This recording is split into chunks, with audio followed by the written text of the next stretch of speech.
बिल्कुल सही दोस्तों। 5 करोड़ का फंड बनेगा, वो भी 22 सालों में, बिल्कुल जेन्यून तरीके से, वो भी रिस्क फ्री। कई लोग सोच रहे होंगे 22 सालों में 5 करोड़ कैसे। तो भाई मैं बता दूं, फाइनेंशियल प्लानिंग तो करना ही पड़ेगा क्योंकि पैसे की बात है। आज इस वीडियो में हम बात करेंगे 5 करोड़ का पोर्टफोलियो के लिए बेस्ट म्यूचुअल फंड सिलेक्शन के बारे में। इस वीडियो में हम डिस्कस करने वाले 5 करोड़ का म्यूचुअल फंड के लिए सबसे पहला पॉइंट रहेगा अपने इन्वेस्टमेंट रिस्क को समझना। कैसे हम अपना इन्वेस्टमेंट रिस्क को समझेंगे। दूसरा बात करेंगे हम फंड रिव्यू के बारे में, इन 10 साल का रिटर्न देखने की कोशिश करेंगे। तीसरा बात करेंगे हम फंड का डाइवर्सिफाई कैसे अच्छे से अच्छे तरीके से करें। इन फंड का डाइवर्सिफाई करके हम बेस्ट रिटर्न निकालने की कोशिश करेंगे यहाँ से। चौथा बात करेंगे इन्वेस्टमेंट टाइम पीरियड के बारे में। पांचवा बात करेंगे हम हमें कितने रुपए की आवश्यकता है 5 करोड़ फंड बनाने के लिए। देन फाइनल बात करेंगे हम कैलकुलेशन के बारे में। यहाँ पे कैलकुलेशन करके भी मैं आपको दिखाऊंगा इस वीडियो में ही। नमस्कार दोस्तों, मेरा नाम है मनोज और आप देख रहे हैं मेरा YouTube channel one smart financial service. अपने चैनल में आपका स्वागत करता हूं। हम इस चैनल में आपके लिए विभिन्न प्रकार के कंटेंट लेकर आते रहते हैं। म्यूचुअल फंड से संबंधित, लोन से संबंधित, इंश्योरेंस से संबंधित, एफडी, आरडी एवं फाइनेंशियल प्लानिंग से रिलेटेड विभिन्न प्रकार के कंटेंट इस चैनल में आने वाले हैं और लाते रहते हैं हम। अगर चैनल पे आप नए हैं तो चैनल को सब्सक्राइब कर लीजिए। वीडियो अच्छा लगा तो वीडियो को लाइक कर दीजिएगा एवं दोस्तों के साथ इन्फॉर्मेटिव वीडियो लगे तो शेयर जरूर करिएगा। तो चलिए शुरू करते हैं।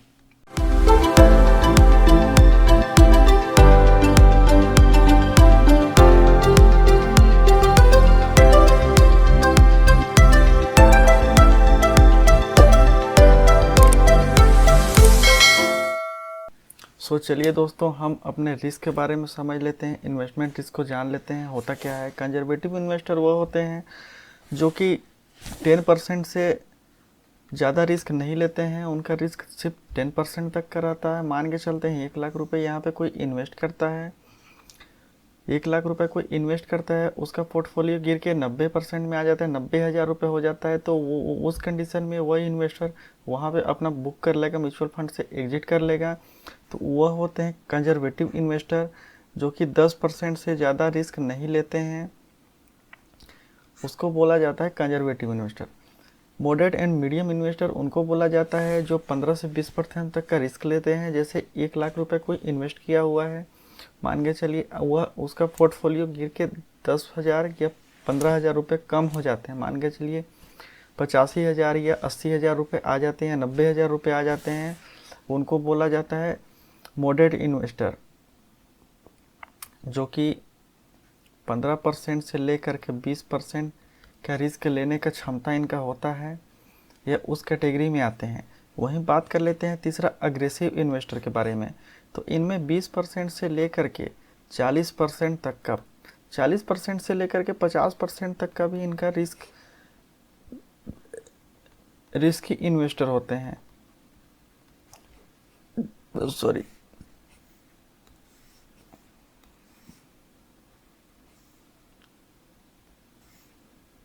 रिस्की इन्वेस्टर होते हैं। इनके पास 50% तक का भी रिस्क सहने का क्षमता होता है। जैसे मान के चलते हैं कोई रिस्की इन्वेस्टर है, वो 1 लाख रुपए इन्वेस्ट कर दिया, उसका पोर्टफोलियो 50,000 माइनस भी आ गया। उस कंडीशन में वह नहीं निकलेगा, वहाँ पे प्रॉफिट बुक नहीं करेगा, पेशेंस के साथ बना रहेगा। उसको बोला जाता है एग्रेसिव इन्वेस्टर। आप कौन सा इन्वेस्टर हैं ये आपके ऊपर डिपेंड करता है। कमेंट में बताइएगा ज़रूर, या आप समझ सकते हैं कि आप कौन से इन्वेस्टर हैं, कि आपका रिस्क कितना है वो आपके ऊपर डिपेंड करता है। तो चलिए नेक्स्ट बात कर लेते हैं fund selection and review last 10 year के रिटर्न के बारे में। तो यहाँ पे आप देख सकते हैं एक्सिस का टैक्स सेवर फंड जो है, इसने 17.64% का रिटर्न दिया हुआ है। इसने 17.64% का रिटर्न दिया हुआ है लास्ट 10 ईयर में कंटिन्यू। वहीं ब्लू चिप फंड की बात कर लें तो ब्लू चिप फंड ने 16.89% का रिटर्न दिया हुआ है। 16.89% का रिटर्न दिया हुआ है लास्ट 10 ईयर में।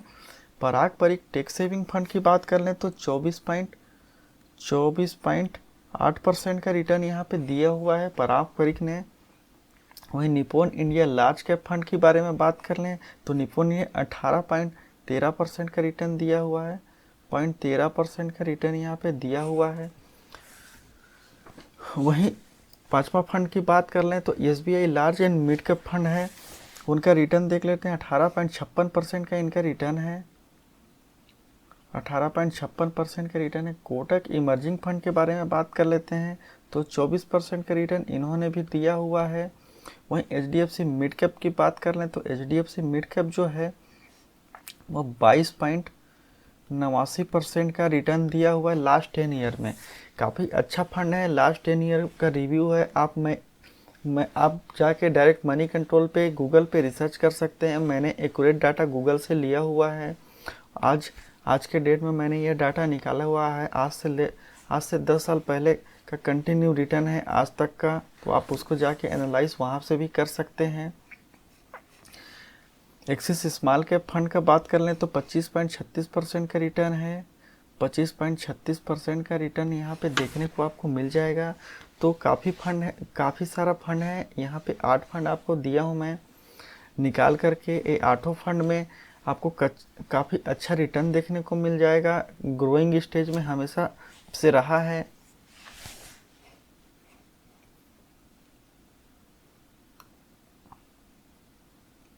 तो चलिए नेक्स्ट बात कर लेते हैं, how to diversify fund. Fund diversify से पहले हम इसमें एक चीज़ इंक्लूड करना चाहेंगे। जो फंड के बारे में हम आपको लास्ट में बताने वाले हैं, वो फंड के बारे में हम यहाँ पे बताएंगे कि इन्वेस्टमेंट अमाउंट आपको कितना करना है। इन्वेस्टमेंट अमाउंट आपको यहाँ पे 25,000 रुपये करना है। 25,000 रुपये से एक एसआईपी चालू करना है, और 25,000 से एसआईपी चालू करके कौन से फंड में कितना कितना डालना है वो यहाँ पे आपको देखने को मिलेगा। तो चलिए मैं आपको बताता हूँ कौन सा फंड में कितना डालना है। तो आपको 25,000 रुपये से एसआईपी चालू करना है। यहाँ पे 25,000 रुपये से एसआईपी चालू करना है।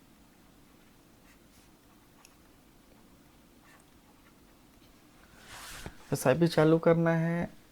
इस कंडीशन में पैसा तो चाहिए ही चाहिए, हर एक किसी को पैसे की ज़रूरत है। किसी को रिटायरमेंट प्लान की ज़रूरत है, किसी को बच्चे की पढ़ाई के लिए, किसी को बच्चे की शादी के लिए, किसी को घर के लिए, किसी को कार के लिए। हर एक व्यक्ति को आज के डेट में पैसे की ज़रूरत है। पैसे का आने वाले समय में वैल्यूएशन बढ़ते जा रहा है, बढ़ते जा रहा है। आज से 10 साल पहले कहीं कुछ और वैल्यूएशन था पैसे का, आज कुछ और है, आने वाले 10 साल में कुछ और हो जाएंगे। इसलिए आप अपने हिसाब से, अपना रिस्क के हिसाब से इन्वेस्टमेंट आप यहाँ पे चालू करिएगा। तो चलिए 25,000 रुपये से हम स्टार्ट करेंगे। तो यहीं एक्सिस एलिसिस टैक्स सेविंग फंड में हम यहाँ पे 5,000 रुपये का एलोकेशन करेंगे, 5,000 रुपये का। वहीं एसबीआई ब्लू चिप में भी हम 5,000 रुपये का यहाँ पे एलोकेट देंगे। 5,000 रुपये हम यहाँ पे डालेंगे। हम पारंपरिक टैक्स सेविंग फंड में यहाँ पे 3,500 रुपये का इन्वेस्टमेंट करेंगे। वहीं Nippon India large cap fund में भी हम यहाँ पे 3,500 रुपये का इन्वेस्टमेंट चालू करेंगे। SBI large and mid cap fund में यहाँ पे हम 2,000 रुपये इन्वेस्टमेंट करेंगे।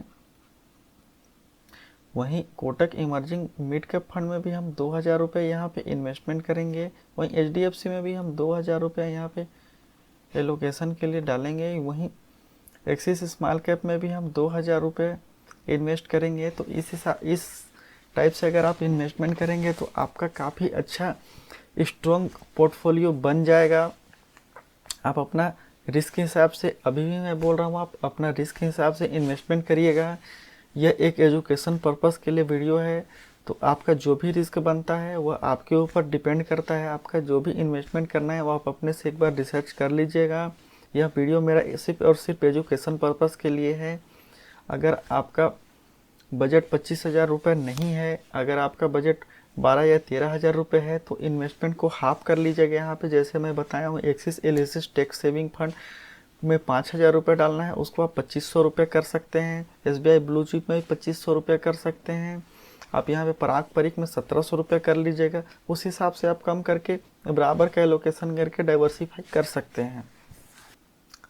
तो चलिए नेक्स्ट देख लेते हैं इन्वेस्टमेंट पीरियड के बारे में। तो हमारा इन्वेस्टमेंट पीरियड है जो 22 साल का है। 22 साल कोई ज़्यादा पीरियड है नहीं। वैसे लोग 30 साल 35 साल के लिए एसआईपी करते हैं, कई लोग आज 30 साल के हैं तो रिटायरमेंट प्लान के लिए 30 साल के एसआईपी करेंगे, बच्चों की पढ़ाई के लिए 20 या 25 साल के करेंगे। तो उस हिसाब से मैं एक एवरेज 22 साल का लिया हूँ। यहाँ पे हॉरिजेंटल पीरियड है 22 साल। हाउ मनी अमाउंट इन्वेस्ट, तो हमें 25,000 रुपये से यहाँ पे एसआईपी स्टार्ट करना है 5 करोड़ का फंड क्रिएट करने के लिए। सो आप देख सकते हैं 25,000 रुपये का इन्वेस्टमेंट रहेगा, 22 साल का हमको समय देना है, 15% का हमको यहाँ पे रिटर्न लेना है। कैलकुलेटर की ओर चलते हैं, कैलकुलेट करके हम देख भी लेते हैं। सो हम कैलकुलेटर की ओर आ गए हैं, हम यहाँ पे कैलकुलेट करके देख लेते हैं। तो चलिए कैलकुलेट करते हैं। हम यहाँ पे सबसे पहले में अमाउंट लेंगे 25,000 रुपये, और रिटर्न की बात कर ले तो यहाँ पे रिटर्न हम 17% कर लेंगे, 15% कर लेंगे।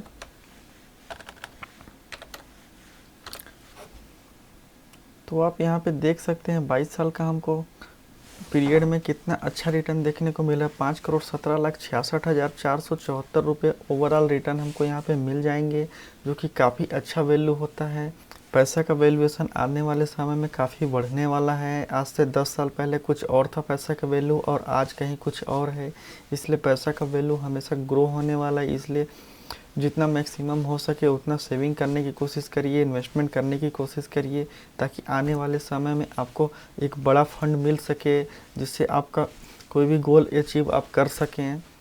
सो अगर इसको हम 17% रिटर्न में यहीं पे कैलकुलेट करके देखेंगे तो आपका 7 करोड़ 16 लाख रुपए का भी दिखा रहा है। आप समझ सकते हैं यहाँ पे जितने भी हम फंड कैलकुलेट किए हैं, फंड रिटर्न यहाँ पे देखे हैं, जितने भी फंड हम यहाँ पे रिव्यू किए हैं, उन सभी फंड का 18% 17% से किसी भी फंड का लास्ट 10 ईयर में रिटर्न कम नहीं है। तो उस हिसाब से आप यहाँ पे 17% भी ले सकते हैं। हम मिनिमम 15% लिए हैं, 15% से मिनिमम कम होना नहीं चाहिए, मुझे ऐसा लगता है। यह मेरा पर्सनली व्यू है। सो आपका क्या व्यू है? आपका कोई इन्वेस्टमेंट प्लान है तो आप कमेंट में हमें बता सकते हैं। जितना जल्दी हो सके उससे रिगार्डिंग हम वीडियो लाने की कोशिश करेंगे, उसका सॉल्यूशन बताने की कोशिश करेंगे। इसलिए अगर आपका भी कोई इन्वेस्टमेंट प्लान है, कोई प्लान कर रहे हैं, तो आप हमें व्हाट्सएप के ज़रिए या तो कमेंट के ज़रिए आप हमसे कांटेक्ट कर सकते हैं। सो इन्वेस्टमेंट करने से पहले आप अपना रिस्क समझ लीजिएगा। अगर मैं एक बार रिमाइंडर कर रहा हूँ आपको, आप अपना रिस्क समझने के बाद ही, आप अपना रिस्क जानने के बाद ही इन्वेस्टमेंट करिएगा। यह वीडियो सिर्फ एजुकेशनल पर्पस के लिए है। आप भी कोई भी इन्वेस्टमेंट करने से पहले अपना रिस्क ध्यान में रखिएगा, उसके बाद ही इन्वेस्टमेंट करिएगा। अगर आप हमारे माध्यम से इन्वेस्टमेंट करना चाह रहे हैं तो नीचे डिस्क्रिप्शन में लिंक है जीरोधा और अपस्टॉक का, वहाँ पे जाके आप डीमेट अकाउंट ओपन कर सकते हैं। सो थैंक यू दोस्तों, आई होप आपको ये वीडियो समझ आया होगा, हर एक पॉइंट समझ आया होगा, समझाने की कोशिश किया हूँ। अगर आपको समझ नहीं आया है तो आप कमेंट में हमसे पूछ सकते हैं, या तो हमारा व्हाट्सएप पे क्वेरी डाल सकते हैं। अगर वीडियो अच्छा लगा तो वीडियो को लाइक कर दीजिए, हम दोस्तों के साथ शेयर जरूर करिएगा, और चैनल पर अगर नए हैं तो चैनल को सब्सक्राइब जरूर कर लीजिएगा, ताकि आने वाले समय में जो भी नया वीडियो डालूँ सबसे पहले आप तक मिले। सो मिलते हैं नेक्स्ट वीडियो में, तब तक के लिए thank you and bye bye.